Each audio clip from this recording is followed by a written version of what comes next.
Welcome to the 2020 DC Black Film Festival. We appreciate your support. Check out dcbff.org for more details about the festival and this year's lineup of films and events. You just watched When Liberty Burns. Now we're going to find out a little bit more about the filmmaker behind the film you just saw. I'm Kevin Sampson, founder and director of the DC Black Film Festival, and I'd like to introduce our panelists briefly before we get into the Q&A today. We have Dudley Alexis, the writer, director, producer of When Liberty Burns. Hello, I'm Dudley. All right, Dudley. So one of the first questions I always love to ask is, when did you first fall in love with film?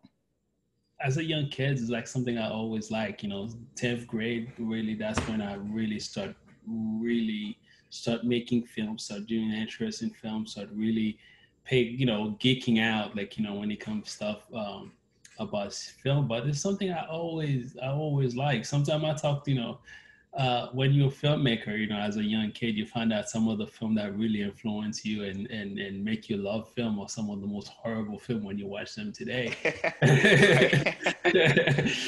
But I hear you. True filmmaker right there. Mm-hmm. All right, so let's go ahead and start cracking into When Liberty Burns. I'm always interested kind of in the intro, especially of a documentary film, right? So the first image that you wanted us to see was car headlights on a road at night with the voiceover of Martin Luther King speaking. So why is that the first thing that you wanted us to see within the film?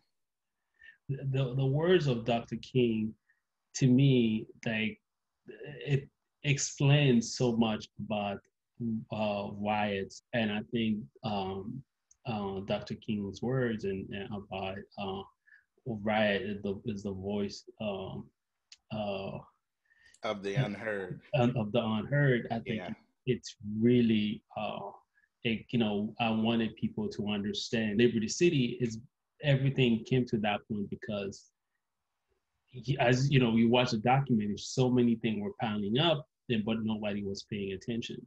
One of the things I'm interested is you seem like a younger guy. I doubt that you were alive during this time. So, how did this, and we're speaking film terms, but how did this content, this material, this subject matter come across your metaphorical desk?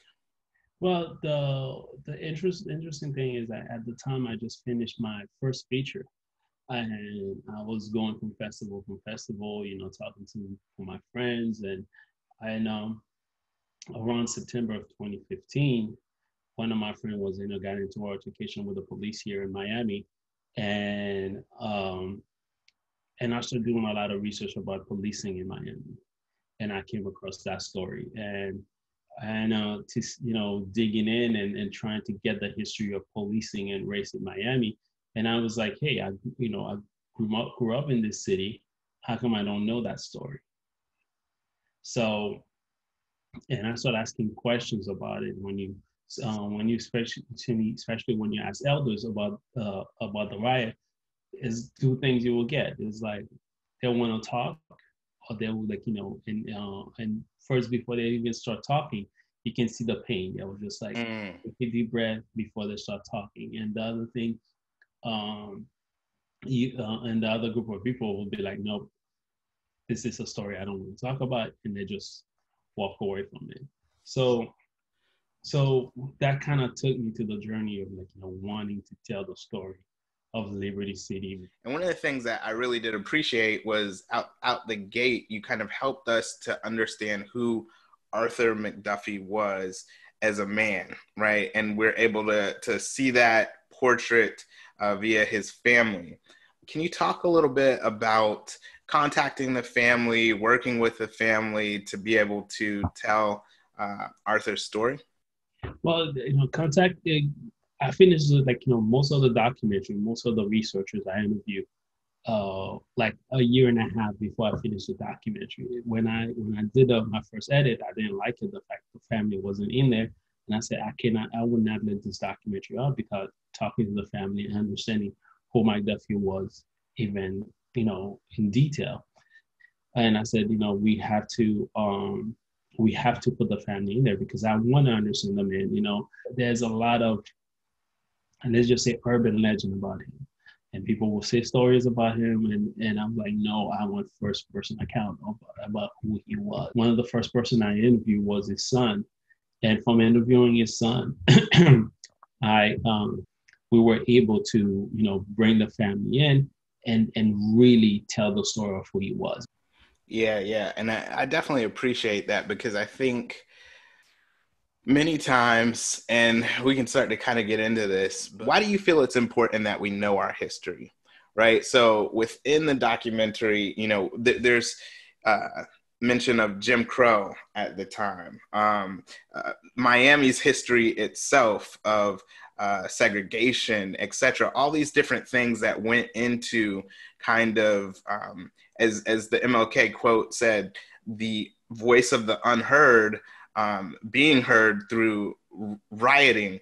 And the reason that I want to ask you that is because this documentary, when I watched it, I mean, literally streets were burning in 2020 for this pretty much the same reason. Yeah. So that connection that this documentary brings is, to me, it was really profound, that it's like you can go almost to any decade in America's history and we're still dealing with this. So why is that history important to you? And even in this process, like, what have you learned about that? One thing I always say, the reason it's good to be know history and well informed, you have to know, in whichever world you're in, you have to know how to move. The political environment around you, the geography around you, the economic environment around you. So knowing all of those things, it affects your decisions making as a Black person. When you're well informed, your decision is better. You are better at making decisions, and you're better at moving in the world. Be well informed, know your history, and it will reflect in so many things when it comes to your decision making. So that's one of the reasons in how to move in the world you in. Yeah, most definitely. And one thing I appreciate about documentary filmmakers is the fact that you're documenting history, either presently as it becomes history, or in this case, unearthing some history that some of us may not know. Some people, obviously, like you said, I thought that was a profound statement. You said you could see the pain before they started to talk about it. And so I think being able to have conversations around, a film after seeing it is important, because that's where some of that change starts to happen. One question I did want to ask you, I think the music in this documentary becomes another character, right? There's different times when it's pushing things forward. There's literally a moment where, and I'm not like a composer, but like I just felt like the syncopation and everything was kind of like pulsating like Jaws, that dun, dun, dun.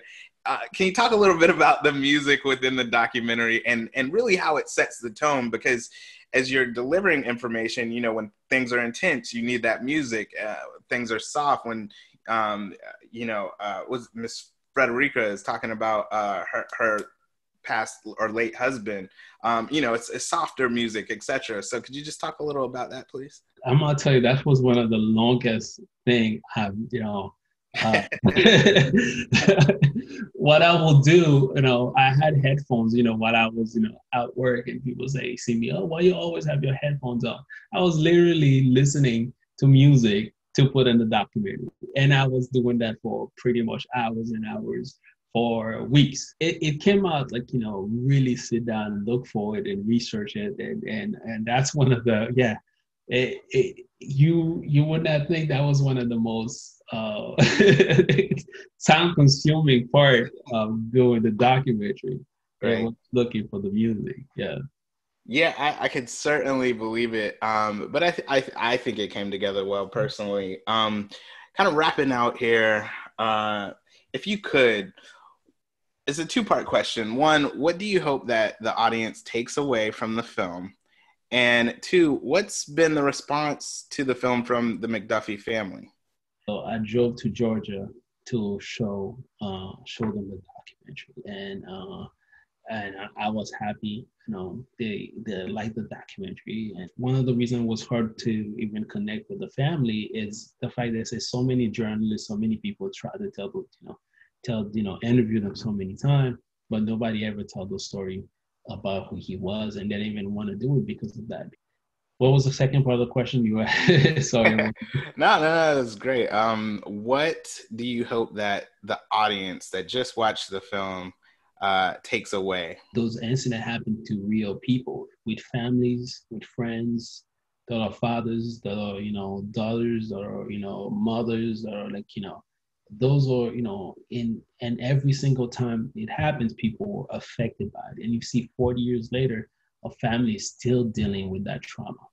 So that's what I want them to take away from it. It's not, and the pain stays there because they don't get closure because their family member get killed.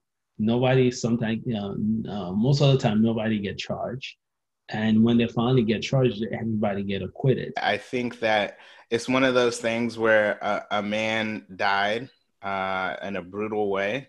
We don't need to see that brutality. Let's, just tell the story. And I think that's what you've done, and you've done a great job at it. Dudley, I really appreciate you spending time with us. If you could, let the audience know how they can find more about you, follow you on social media, and find out more about the film. You can follow me on social media at Dudley_Alexis on Instagram, Dudley Alexis on Twitter. You can find the documentary on Liberty Burns on both Twitter and Instagram. And you can go to libertyburns.com to actually find the documentary. All right, well, that's all we have for today. Thanks again for being a part of this panel.